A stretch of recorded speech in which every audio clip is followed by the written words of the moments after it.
My boyfriend said it during couples counseling like it was a punchline. She's fine, he shrugged, laughing softly. I only stayed because being single at my age is depressing. He actually laughed. I didn't. I sat there, hands folded neatly in my lap, spine straight, breathing slow, like if I stayed perfectly still, his words might bounce off me instead of cutting straight through. The therapist's office was warm, tastefully neutral, soft gray walls, a fake plant in the corner, a box of tissues on the table between us that suddenly felt ominous, like it had been placed there knowing. When the therapist turned to me, I finally spoke. I think this session just fixed everything for me. My name is Lauren Marlowe. I'm 27 years old, and until 45 minutes ago, I was engaged to Ronald Wright. We'd been together for 4 years, engaged for 8 months, and I truly believed we were fine. Not movie perfect, not fireworks everyday fine, but real fine, comfortable, stable, the kind of relationship people tell you is worth holding on to once you grow up. We had routines, inside jokes, Sunday mornings that always started with coffee and quiet. We had a guest list drafted, a venue booked, a future that felt inevitable.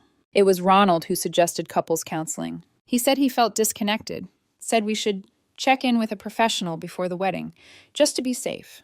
I agreed immediately, because when the person you love says they're struggling, you don't argue. You show up. So I found the therapist, Dr. Patricia Hammond, early 50s, calm voice, impeccable credentials, the kind of woman who made you feel like nothing you said would shock her. The session started gently enough. How long have you been together?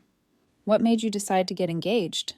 What concerns brought you here? Ronald went first. He talked about feeling stuck, like we'd slipped into routine, like the spark had dulled. He said he worried we were acting more like roommates than partners. I nodded. I could hear that without breaking. Then Dr. Hammond leaned forward slightly. Can you give me an example of what you mean? Ronald shifted in his chair. Well, Lauren's predictable, he said. She wakes up early, goes to work, comes home, makes dinner. Same rotation every week, same shows, same plans. It's all very safe. My jaw tightened. I stayed quiet. Dr. Hammond had explained at the start that this was a judgment-free space. That honesty mattered more than comfort. And how does that make you feel? She asked. Ronald laughed again. Like I'm settling. There it was. A small, casual sentence, tossed out like it wasn't loaded with explosives. I mean, he continued, waving a hand, she's a great person. Reliable, stable, all the things your mom tells you to look for. But she's kind of plain. I only stayed because being single at my age is depressing. He smiled, like he expected agreement. Like this was just a shared truth we were finally acknowledging. I stared at the wall behind him, focusing on a tiny crack in the paint so I wouldn't have to look at his face. Dr. Hammond didn't flinch. Ronald, she said carefully, when you say you only stayed, can you explain what you mean? Oh, you know, he shrugged. I'm 32. Most people our age are married or having kids. Dating sucks. Lauren's safe. She's not going anywhere. She'd be a good wife, a good mom. It's just not exciting. Silence filled the room. Not awkward silence. Final silence. Dr. Hammond turned to me. Lauren, how are you feeling about what Ronald just shared? I looked at him then. He was still smiling, uncertain now, but not remorseful. Like he thought I'd overreact if I didn't laugh it off. I think, I said slowly, my voice steady, this session just fixed everything for me. His smile dropped. What does that mean? He asked. It means, I said, you just told me, very clearly, that you don't actually want to be with me. You're with me because you're afraid of being alone. That's not a relationship, I continued. That's a hostage situation. Lauren, come on, he said, reaching for my hand. I pulled it back. I was just being honest, he insisted. That's what therapy is for. You were honest, I nodded, and I appreciate that, because now I know exactly what I need to do. Dr. Hammond interjected gently. There may be value in exploring these feelings together. No, I said calmly. I'm not interested in convincing someone to want me. I'm not interested in being anyone's backup plan because the dating pool feels bleak. Ronald's voice sharpened. You're overreacting. Am I? I asked. You just said you're settling. I meant that relationships require maturity, he argued. Sometimes you choose stability over passion. That's not maturity, I replied. That's resignation. The rest of the session passed in a blur. I answered questions politely. I didn't engage.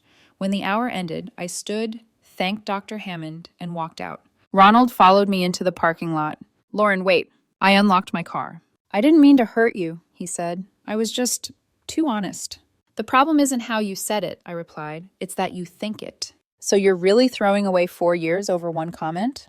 You threw it away the moment you admitted you don't want to be here. I got into my car. He stood there, arms crossed, watching me drive away, still convinced I'd come back once the shock wore off. He had no idea that something had already died quietly inside me, and I wasn't going to resurrect it. I didn't go home that night.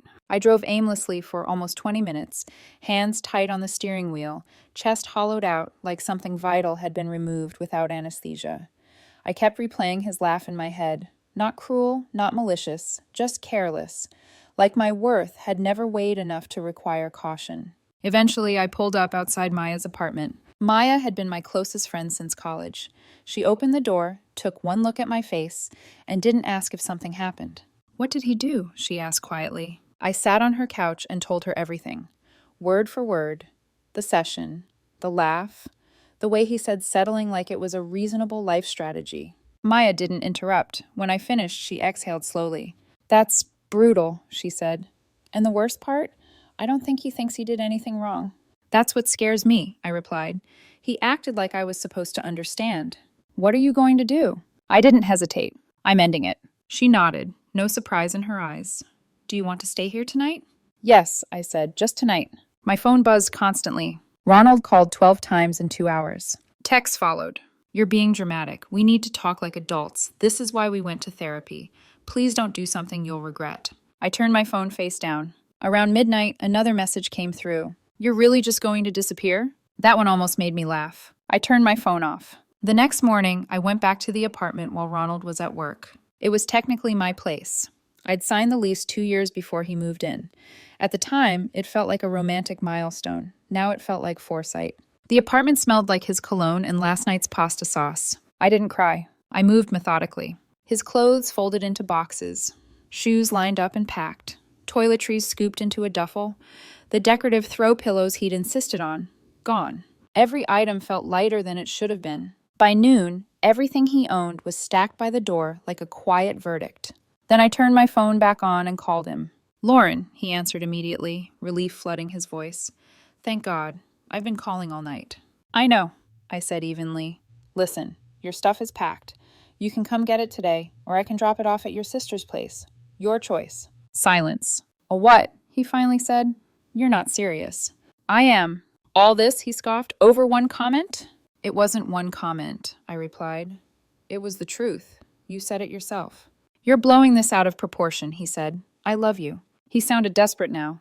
I was just having a moment. Everyone has doubts sometimes. Doubts are normal, I said. Building a relationship on fear of being alone isn't. Lauren, please, he said. Can we at least talk in person? I hesitated. Against my better judgment, I agreed. He showed up an hour later. His eyes were red, hair uncombed. The performance was convincing. We sat across from each other in the living room, me on the couch, him in the armchair. The boxes stood between us like a physical boundary neither of us tried to cross. I'm sorry, he began. I didn't mean any of it. I was nervous. Therapy made me say stupid things. You weren't nervous, I said. You were honest. That's not fair, he protested. People say things they don't mean. I studied him. Do you think I'm boring? He hesitated. That hesitation said more than any confession. Sometimes, he admitted quietly, but boring isn't bad. Boring is safe. Boring is stable. Boring isn't loved, I replied. We have a good life together, he insisted. We're compatible. That matters more than excitement. You're right, I said calmly. We are compatible, but you don't want me. You want the life I represent. That's not true. When was the last time you looked excited to see me? I asked. When was the last time you planned anything for us? A date? A surprise? Anything. He looked down. I realized something last night, I continued. For over a year, I've been the only one trying. I plan everything. I initiate everything. You just exist next to me. That's not... Name one thing you've planned for us in the last 6 months. He didn't answer. I can't do this anymore, I said. I won't be someone's backup plan. What about the wedding? He asked weakly. The deposits? I'll eat the cost, I replied. Consider it tuition for a lesson I needed to learn. He stood slowly. This is a mistake, he said. No, I corrected. This is clarity. He took his boxes in 2 trips. Didn't say goodbye. Just closed the door behind him. And for the first time in years, the apartment felt quiet in a way that didn't suffocate me. It felt honest. The first week after Ronald moved out felt unreal. The apartment was too quiet, but not in a lonely way. More like the silence after a storm. Heavy, but clean. I kept expecting to hear his keys at the door, his shoes kicked off by the entryway, his voice calling out from the kitchen. None of it came. Instead, I canceled the wedding. The venue deposit was non-refundable. The photographer kept half. The florist offered condolences and nothing else. By the time it was over, I was down nearly $8,000. It hurt, but not as much as marrying someone who saw me as a safety net would have hurt over a lifetime. I sent a brief message to friends and family. Ronald and I have decided to go our separate ways. Thank you for respecting our privacy. I kept it dignified. Ronald didn't. Maya was the one who told me. He's been posting, she said cautiously over coffee. A lot. What kind of posting? She slid her phone across the table. Vague quotes about emotional immaturity. Stories about toxic expectations. A long post about how some people can't handle honesty in therapy. He never named me. He didn't have to. He's telling people you left over one comment, Maya added, that you couldn't handle real communication. I stared at the screen, oddly detached. Are you going to say something? She asked. No, I said. Anyone who knows me knows that's not true. Everyone else doesn't matter. I meant it. Or at least I thought I did. 3 days later, my phone rang. Unknown number. I almost ignored it. Lauren, a woman's voice asked hesitantly. This is Rachel, Ronald's sister. I'd always liked Rachel. She was practical, direct, the opposite of Ronald's carefully curated charm. Hi, I said cautiously. What's up? I owe you an apology, she said. And I think you deserve to know something. My stomach tightened. Ronald's been staying with me, she continued. He's been telling everyone you overreacted, that you threw away everything over nothing. I closed my eyes. But I was there, she said. The night after therapy, I heard him on the phone with his friend Marcus. I didn't interrupt. He was laughing, Lauren, she said quietly. Laughing about it. He said you lost it, and that he'd give you a few days to calm down before you came crawling back. My chest went cold. Marcus asked him if he even wanted you back, Rachel continued, and Ronald said, word for word, not really. But the wedding's already planned, and I'm not starting over at my age. I had to sit down. I told him that was cruel, she said. We got into a huge fight. He accused me of betraying him, said I was taking your side. Thank you, I managed, for telling me. Lauren, she said gently, you did the right thing. He doesn't love you. He loves what you represented. Stability, a timeline, a checked box. After we hung up, I sat in silence for a long time. I wasn't angry. I was hollow. 4 years. 4 years of being auditioned for a role I didn't know I was playing. And I realized something unsettlingly calm settle into my bones. I hadn't imagined anything. I hadn't misunderstood. The truth had simply taken longer to reach me. 2 weeks after the breakup, Ronald showed up at my apartment. Unannounced. I'd just come back from the gym, ironic, considering his complaints about my predictability. He was sitting on the front steps like a penitent figure in a poorly written drama. We need to talk, he said, standing. We already have, I replied, unlocking the door. Lauren, please, he said quickly. I've been thinking a lot about what I said, about how I hurt you. I paused. Dr. Hammond thinks, he continued. You're still seeing her? I asked. For individual sessions, he said. She thinks we could try couples counseling again, with a better headspace. I turned to face him fully. Rachel told me what you said, I said calmly. The color drained from his face. She told me how you laughed, how you said you didn't even want me back, just didn't want to start over. His mouth opened, closed. She had no right to tell you that, he snapped. What context, I asked quietly, would make that okay? He had none. I was hurt, he said finally. I was venting. People say things they don't mean. You say a lot of things you don't mean, I replied. How am I supposed to know which version of you is real? The one that loves you. The version that loved me, I said, would never have said any of that. Not in therapy, not to his friends, not ever. I walked past him toward the door. I made a mistake, he called after me. One mistake. It wasn't one mistake, I said without turning around. It was a pattern. I just finally noticed. I went inside. And this time, I didn't look back. Ronald didn't leave that day believing it was over. I could tell. Men like him, men who confuse stability with entitlement, rarely recognize finality when it's delivered quietly. There was no screaming, no door slamming, no scene dramatic enough for him to believe he'd actually lost me. So he tried again. 3 days later, a handwritten note appeared under my door. I'm changing. Please don't give up on us. I threw it away. Then came the emails. Long ones. Carefully worded. Apologies wrapped in explanations. Explanations dressed up as insight.